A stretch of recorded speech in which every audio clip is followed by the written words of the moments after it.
So consider these methods when you're carving your pumpkin to help preserve it.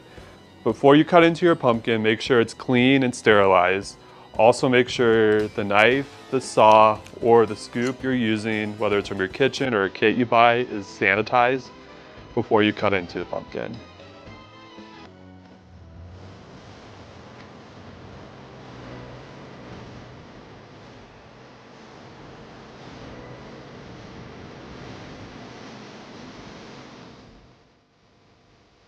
So when you're cleaning out your pumpkin, you want to do your best to remove all of the inside. This will help reduce the surface area for possible mold and fungal growth.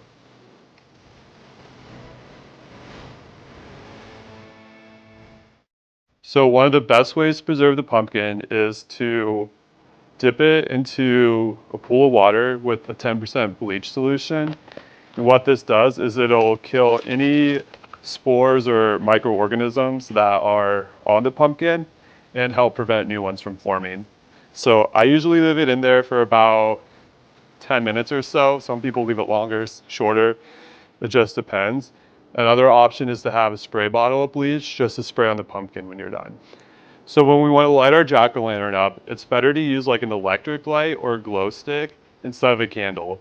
Candles are cool, but what that does is it causes this pumpkin to almost cook on the inside, which can again make it more susceptible to mold. So I wanted to see how well these methods really worked. So 2 weeks ago, I carved 6 pumpkins. 3 of them were outdoors for those 2 weeks, and the other 3 were indoors during the 2 weeks. And for each set, I had one pink pumpkin that didn't have any treatment. I had one pumpkin that did the bleach solution I just showed you. And then one set of the pumpkins had the petroleum jelly. So I'm going to show you guys kind of the results of those now. So the most successful pumpkin that I found was the one that we kept indoors and also treated with the bleach solution. This one you can see has very minimal mold growth, and it still has pretty good shape and form, just a little bit of shrinkage. This one didn't fare as well. This was our indoor pumpkin and it didn't have any treatment. So you can see there's a little bit of rot going on, especially on the inside. We got some mold growth and a lot of shrinkage, especially on the carved part. The next one was our indoor pumpkin, which was treated with petroleum jelly. And the petroleum jelly did an excellent job of sealing it and keeping the moisture in.